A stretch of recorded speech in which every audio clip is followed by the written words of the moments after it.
जय श्री कृष्णा। डेली हिंदू ज्ञान में आप सभी का बहुत बहुत स्वागत है। आज बात करते हैं शाम के टाइम हम लोगों को क्या करना चाहिए जिससे कि हमारे जीवन में बहुत सारे सकारात्मक चेंज हो, बहुत सारे जीवन में बदलाव ऐसे हों जिससे हमारे जीवन में जो जो परेशानियां चल रही हैं, जो जो निगेटिविटी है वो सब खत्म हो और अच्छे हमारे विचार हों, अच्छा माहौल हो घर का और हमारे जीवन में बहुत सारे खुशियाँ आएँ। तो शाम की टाइम हम लोगों को क्या करना चाहिए, क्या नहीं करना चाहिए। अक्सर जब शाम का समय क्या होता है पहले तो ये समझ लेते हैं। शाम के समय से मेरा मतलब ये है कि गोधूली बेला जब सूर्य अस्त होता है, रात्रि और सूर्य अस्त होता है और रात्र का आवागमन होता है, यानी दोनों का मिलन होता है। संध्या जो मिलन होता है ये दोनों का, उसको बोलते हैं संध्या समय। तो संध्या समय एक्चुअल में जो आजकल का टाइम है उसके टाइम के हिसाब से अगर देखा जाए तो सूर्य मौसम के हिसाब से अलग अलग टाइम में अस्त होता है। जैसे आजकल का सर्दी का टाइम अब चलने वाला है तो इस टाइम आपने देखा होगा कि 5 साढ़े 5 बजे तक सूर्य धीरे धीरे अस्त होना शुरू हो जाता है और 6 बजे तक, 5:30 पौने 6 तक वो अस्त होना शुरू हो जाता है। तो आप इसको अपने कैलेंडर में, पंचांग में देख सकते हैं कि सूर्यास्त इस टाइम पे कब हो रहा है। वो टाइम आप नोट कर लीजिए अपने मन में। और सूर्य अस्त होने के 1 घंटे के अंदर, 1 घंटे का जो सूर्य अस्त हो जाता है, अस्त होने के 1 घंटे का बाद जो समय होता है वो संध्या समय माना जाता है। तो संध्या समय हम लोगों के यहाँ आज से नहीं, जो हमारे ऋषि मुनि थे, जो हमारे बड़े बुजुर्ग थे, जो हमारे पुराणों में, ग्रंथों में लिखा है, संध्या समय पूजा अर्चन का होता है, संध्या बंदन का होता है, साधना का होता है। क्योंकि पूजा कई पहर में की जाती है, ब्रह्म मुहूर्त में की जाती है, फिर दोपहर 4 प्रहर में पूजा बताई की जाती है, मंदिरों में की भी जाती है। बड़े बड़े जो मंदिर हैं, जो बहुत ही ज़्यादा जो इनकी मान्यता है, वहाँ पर 4 प्रहर में पूजा की जाती है।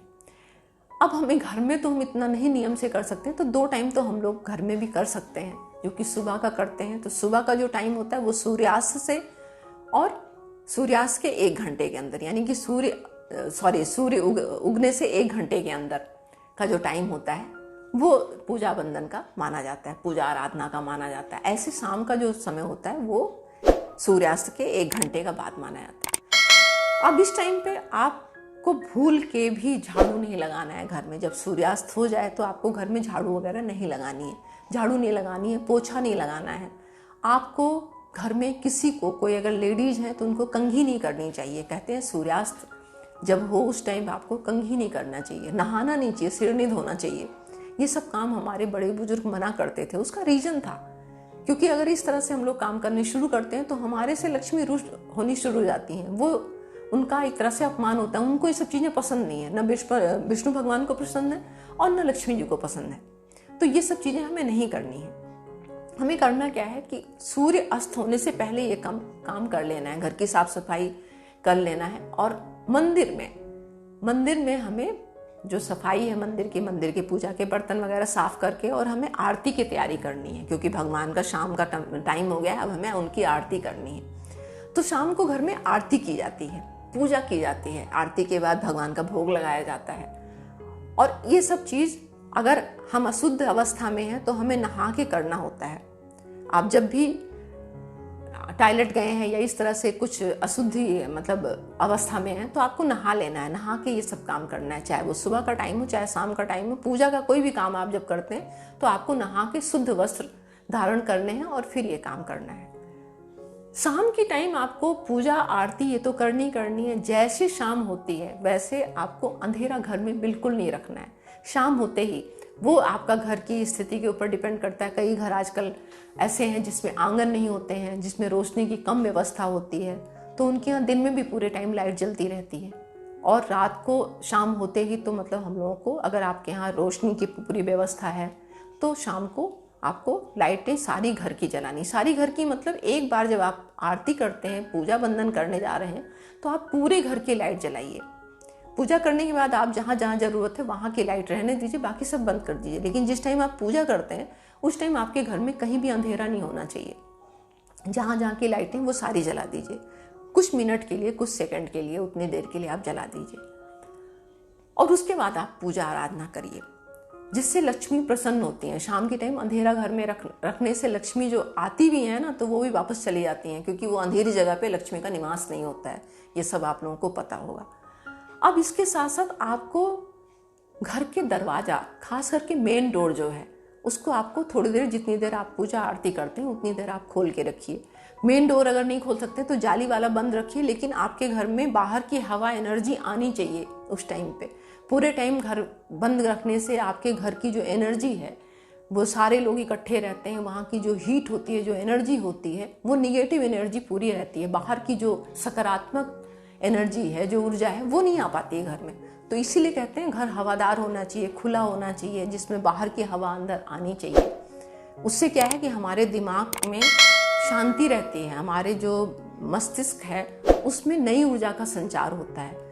अक्सर आजकल लोग बहुत परेशान, बहुत बेचैन रहते हैं, क्योंकि वो बंद घरों में रहते हैं। पूरे टाइम वो कहीं बाहर खुली हवा में नहीं निकलते हैं। पूरे टाइम, जब से ये वर्क फ्रॉम होम चला है तब से तो लोग घर में ही पूरे टाइम रहते हैं। तो इन सब बातों का आप ध्यान रखिए। सुबह शाम आप कम से कम 1 घंटे 2 घंटे आप अपने मेन डोर को खोल के रखिए, जिससे क्या है बाहर की हवा अंदर आएगी, और उससे आपके स्वास्थ्य पे भी फर्क पड़ेगा, दिमाग पे भी आपके असर पड़ेगा। नहीं तो आप तनाव में रहने लग जाएंगे। अक्सर जो बंद घरों में रहते हैं, पूरे टाइम बंद घर में पड़े रहते हैं, उनको देखिए आप, वो बहुत तनाव में रहते हैं और धीरे धीरे वो डिप्रेशन में चले जाते हैं। तो ये पहले के बड़े बड़े मकान होते, आजकल तो दिखावे की चीज़ें हैं। ज़्यादातर लोग जो मकान बनाते हैं वो सब दिखावे की चीज़ें हैं, लेकिन उनका असर हमारी ज़िंदगी पर क्या पड़ रहा है, क्योंकि उसी घर में तो हम 24 घंटा रहते हैं ना, तो उसका असर हमारे जीवन पे क्या पड़ रहा है ये किसी को नहीं पता है। न कोई इस तरफ ध्यान देता है, न बनाने वाले मकान को ध्यान देते हैं और न रहने वाले उस बात पर ध्यान देते हैं। तो आप कम से कम इतना करिए, अपने खिड़की दरवाज़ों को उस टाइम खोल के रखिए, जिससे कि बाहर की हवा, बाहर की एनर्जी आपके घर में आए। ऐसे सुबह जब आप पूजा करते हैं तो सूरज की रोशनी अगर जहाँ कहीं से भी आपके घर में आती है, आप अपने डोर, दरवाजे, सब खिड़कियाँ खोल दीजिए, जिससे कि सूरज की रोशनी घर में आए। उससे क्या है कि आपके घर में कीटाणु नहीं पनपने पाएंगे, कीड़े मकोड़े नहीं पनपने पाएंगे। आपके अंदर भी, आपको पता है सूरज की रोशनी में जब हम बैठते हैं तो हमें विटामिन डी मिलती है, हमारा मन मस्तिष्क ठीक होता है, हमारे शरीर में ऊर्जा का संचार होता है। तो ये सब चीज़ें ही करनी है, हमें वापस लौट के उसी रास्ते पे जाना है जहाँ पर पहले के लोग रहते थे, बड़े शांत चित्त होते थे, उनको छोटी छोटी बातों पे गुस्सा नहीं आता था, वो जो रहता था, जितना मिलता था उसमें खुश रहते थे, संतुष्ट रहते थे और सुखी जीवन जीते थे। तो ये बातों को आप लोगों को ध्यान रखना है। ज़्यादा पैसा कमाने से, ज़्यादा परेशान होने से, ज़्यादा चीज़ों को इकट्ठा कर लेने से हमारी खुशियाँ नहीं आती हैं। हमारे अपने जीवन में, हमारे अपने विचारों से, हमारे रहन सहन में जो चीज़ की कमी है उस पर हमें ध्यान देने की ज़रूरत है। तो अगर हम ये देख लेंगे कि भाई हमारे साथ प्रॉब्लम क्या है, क्यों ऐसा है, ये समझ लेंगे तो हमारी समस्या हल हो जाएगी, और हम थोड़े में ही, जो थोड़ी चीज़ें हैं, जो है जैसा है उसमें खुश रहना सीख लेंगे। तो इन बातों का आपको ध्यान रखना। शाम के टाइम आपके घर में, ये मैंने पहले भी आपको कई वीडियो में बताया है कि शाम के टाइम घर में किसी को सोना नहीं चाहिए। ये बहुत बड़ा अपशगुन होता है, बहुत बड़ा अशुभ होता है इसको करने से, क्योंकि सोना, रात के लिए सोने के लिए टाइम दिया गया है, रात को सोना चाहिए। यह आदमी अस्वस्थ है, बीमार है बहुत ज़्यादा, उसको, क्योंकि बीमार वाली हालत में क्या होता है, रात को नींद नहीं आती है, दर्द है, परेशानी है, तो वो एक सिस्टम बिगड़ जाता है। तो उसके लिए बोला गया है कि भाई ये सोया। बच्चा है जो समझता नहीं चीज़ों को, छोटा बच्चा है, वो सो सकता है, लेकिन जो हम लोगों के जैसे हैं, जो समझते हैं चीज़ों को, स्वस्थ हैं, उनके लिए रात को, दिन में सोने का या शाम के टाइम सोने का शास्त्रों में, हमारे पुराणों में वर्जित माना गया है। इससे निगेटिविटी फैलती है। शाम के टाइम सोने से लक्ष्मी कभी नहीं आएंगी, आप कितनी ही मेहनत क्यों ना करें, रात दिन आप करते रहेंगे फिर भी वो चीज़ नहीं मिलेगी। तो खास करके जो एक टाइम बताया मैंने कि शाम की गोधूली बेला, जो एक 6 से 7 बजे का टाइम जो हमने बताया आपको, उस टाइम आपके घर में किसी को नहीं सोना है, उस टाइम खाना भी नहीं खाना है। जैसे शाम के टाइम अक्सर लोगों का आजकल का तो जो रूटीन है उसमें खाने का कोई टाइम ही नहीं है, ना सोने का टाइम है, ना खाने, कोई अपनी एक रूटीन में रहने ही नहीं चाहता है। लेकिन इन सब चीज़ों का हमारे स्वास्थ्य पे भी फर्क पड़ता है, हमारे जीवन पे बहुत गहरा प्रभाव पड़ता है। तो शाम के टाइम हमें खाना, क्योंकि शाम का टाइम जो है ना, उस टाइम हमारे जो बॉडी होती है उसमें जो पाचन शक्ति होती है वो सूर्यास्त के बाद बहुत कमज़ोर पड़ जाती है, बहुत कमज़ोर पड़ जाती है। आपने अक्सर देखा होगा कि सूर्य जब तक रहता है, जब तक अस्त नहीं होता, उससे पहले पहले लोग खाना खाना पसंद करते हैं, क्योंकि हमारी ऊर्जा जो होती है वो सूर्य जब तक उगा रहता है तब तक बहुत ज़्यादा ऊर्जा रहती है, बहुत ज़्यादा हमारे बॉडी में एनर्जी रहती है। उसके बाद धीरे धीरे शांत हो जाती है, वो कम हो जाती है। तो अगर उस टाइम पे हम खाना खाएंगे तो फिर हमारी जो पाचन शक्ति है वो खराब होनी शुरू हो जाएगी और उसका असर हमारे सेहत पे ही पड़ेगा। तो ये सब बातें अगर आप किसी भी तरीके से समझें कि क्यों मना किया गया है, तो आपको समझ में आ जाएगी कि उसके पीछे लॉजिक क्या था। आपको शाम के टाइम किसी को अपना पैसा नहीं देना है। अगर कोई उधार मांगने आता है या किसी की देनदारी लेनदारी आपको है तो वो पैसा नहीं देना है। शाम के टाइम आपको किसी को दही, अक्सर लोग होता है कि पड़ोस से ले लेते हैं ना, जामन मांगना है थोड़ा सा दही जमाने के लिए तो ले लेते हैं। तो अक्सर लोग कि थोड़ा सा दही दे दो, जमाने के लिए चाहिए, या दूध है, दही है, ये किसी को भी नहीं देना है, किसी को देना नहीं है आपको। घर में आपके जब आप आते हैं शाम को, तो जब भी घर में आप बाहर से आते हैं, बाहर पूरा दिन 8 घंटे 7 घंटे जो आप काम करते हैं, आप ऑफिस जाते हैं, दुकान पे जाते हैं, जहाँ कहीं भी जाते हैं, किसी भी काम से बाहर रहते हैं, पता नहीं कितने लोगों के साथ में, कितने लोगों के अगल बगल से आप गुजरते हैं, कितने लोगों के संपर्क में आते हैं, किन किन चीज़ों के संपर्क में आते हैं। बहुत सारी एनर्जी आपके साथ में जुड़ के आती है घर में। आप जब घर में आते हैं तो आपके कपड़ों से टच होके आती है, आपके हाथ से, आपके मतलब अपनी पूरी बॉडी कहीं ना कहीं किसी न किसी के संपर्क में रह के उसकी एनर्जी भी आपके साथ जुड़ के आती है। तो जब भी आप घर में शाम को आएँ तो आप सबसे पहले अपने जूते उतारें और उसके बाद आप हाथ पैर मुंह, अगर गर्मी का दिन है तो आप स्नान भी कर सकते हैं। उससे क्या है, एक तो आपकी थकान मिटेगी, दूसरे आपकी जो एनर्जी है, कई लोगों की पता नहीं कैसे कैसे लोगों की एनर्जी आपके साथ में आई है, वो आपके जीवन पे, आपके परिवार पे असर नहीं डालेगी। तो आप अपने हाथ पैर मुंह अच्छी तरह से धोइए, अपने कपड़े को चेंज करिए और उसके बाद आपको बहुत अच्छा फील होगा, आप बहुत रिलैक्स फील करेंगे और आपका परिवार जो है उसके साथ भी उस जो गलत एनर्जी बहुत सारी आई है आपके साथ, उसका संपर्क नहीं हो पाएगा।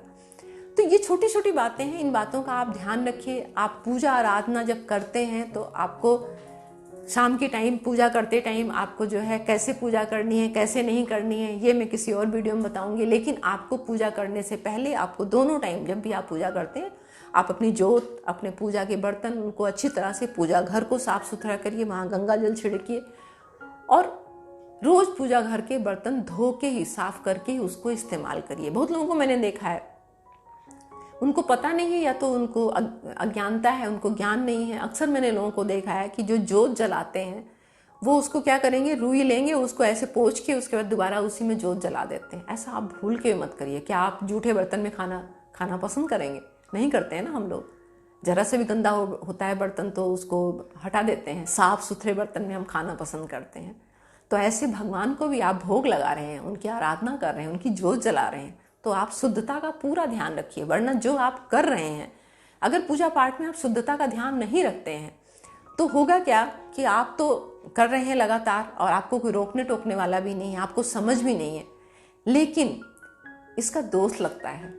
आप पूरा पूजा आराधना जो करते हैं वो अच्छे, मतलब उसका फल आपको अच्छा मिले, इसलिए करते हैं हम लोग, उस भावना से करते हैं। तो अगर उसका दोष लगता है, उसका उल्टा असर हमारे जीवन पे पड़ने लगता है, तो ये तो हम नहीं चाहेंगे ना। ये छोटी छोटी बातें हैं, आप इनको ध्यान में रखिए जो कि आपको क्या करना है, क्या नहीं करना है। तो ये शाम के टाइम आपको मैंने बताया कि क्या क्या आपको बाहर नहीं देना है, घर में कैसे करना है। बस ये शाम को 6 से 7 बजे का टाइम जो है, इसके लिए मैंने बताया है कि इतने टाइम के बीच में इन बातों को आपको ध्यान रखना है। कंघी वगैरह नहीं करनी, नहाना धोना इस तरह से नहीं है, खास करके सिर नहीं धोना है लेडीज को।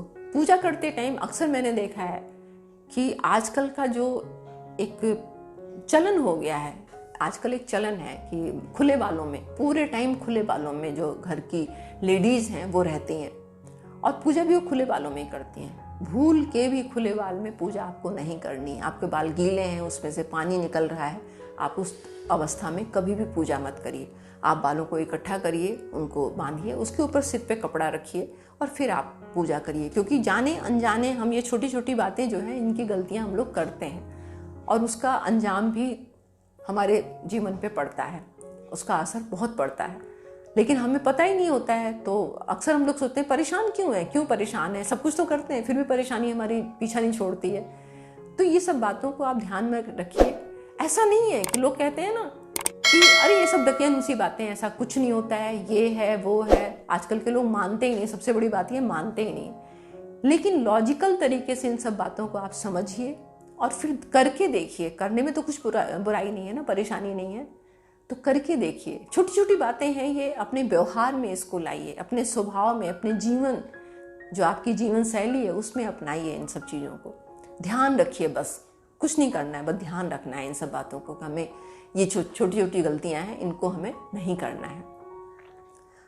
अक्सर मैंने देखा है कि लोग जब पूजा अर्चना करते हैं तो घर के मेंबर जो होते हैं, बाकी मेंबर जो होते हैं, लोगों के घरों में आजकल क्या है कि भाव जो होते हैं, भगवान वो हैं, वो भाव के भूखे हैं। वो तो सर्वव्यापी हैं और सर्वज्ञाता हैं, उनको सब कुछ पता है। आपके अंतर मन की भी पता है और बाहर आप जो व्यवहार कर रहे हैं वो भी पता है। तो अक्सर मैंने घर में देखा है कि एक तो पूजा कर रहा है, दूसरा टीवी चला के बैठा है, या तीसरा गेम खेल रहा है, या चौथा बच्चे हैं वो मोबाइल पे लगे हैं या उसमें लगे हैं, कंप्यूटर पे लगे हैं। आप अपने घर में बच्चों को एक संस्कार डालिए, परिवार में एक संस्कार, कम से कम, ज़्यादा टाइम के लिए नहीं, पूरा दिन जो मर्जी आए, जैसे मर्जी आप अपने जीवन को बिताइए, करिए। लेकिन सुबह शाम जिस टाइम पूजा होती है, पहली बात तो होना ये चाहिए कि हाथ पैर मुंह धो के आप पूजा में शामिल हों, आरती में शामिल हों। अगर वो भी नहीं कर सकते हैं तो कम से कम सोइए मत, कम से कम ये लड़िए झगड़िए मत, कम से कम ये है कि बैठ के खाना मत खाइए उस टाइम। जो नहीं करना है उसको तो अमल करिए, उसको मत करिए। और पूजा जब आपकी हो जाए, आरती हो जाए, तो पूरे घर में उस आरती को घुमाइए। आप कपूर जलाइए, घर में लोबान जलाइए, गूगल जलाइए। ये सब की जो एनर्जी होती है वो घर में आपकी जो नेगेटिविटी है उसको ख़त्म करेगी और आपके घर में नई ऊर्जा का संचार होगा। बीमारियां, परेशानियां, दुख, कलेश, लड़ाई झगड़ा, प्रॉब्लम, ये सब खत्म होंगी। तो ये बातों का आप धीरे धीरे बच्चों को भी समझाइए, क्योंकि आप आज हैं कल नहीं रहेंगे। तो आप क्या चाहते हैं? बच्चों से ये थोड़ी चाहते हैं कि बच्चे भी हमें बहुत कुछ करके जाएं। आपका तो जीवन खत्म होने वाला है, तो आप चाहते हैं बच्चों में अच्छे संस्कार, उनका भला चाहते हैं ना। तो भला उनका यही कर सकते हैं, पढ़ाई लिखाई के साथ साथ उनको आप अच्छी चीज़ें भी समझाइए कि देखो बेटा, ये करने से ये मिलता है, ये करने से ये होता है। थोड़ा थोड़ा समझाइए। मैं जानती हूँ आजकल के बच्चे ऐसे नहीं हैं, बिल्कुल नहीं मानते हैं, वो कोई भी बात नहीं मानते हैं। लेकिन कोशिश करिए, हमारा आपका फ़र्ज बनता है कि धीरे धीरे उनको चीज़ों के बारे में समझाएं। अगर थोड़ा बहुत भी समझ जाते हैं ना, तब भी उनका कल्याण हो जाएगा। तो ये बातें आप लोग ध्यान रखिए कि क्या हमें करना है, क्या नहीं करना है। इन जानकारियों के साथ आप अपना जीवन बिताइए और अपने जीवन में बदलाव और खुशहाली देखिए। आज मैं अपनी वाणी को यहीं विराम देती हूँ। मिलती हूँ एक नई जानकारी के साथ, नई वीडियो में। तब तक के लिए नमस्कार।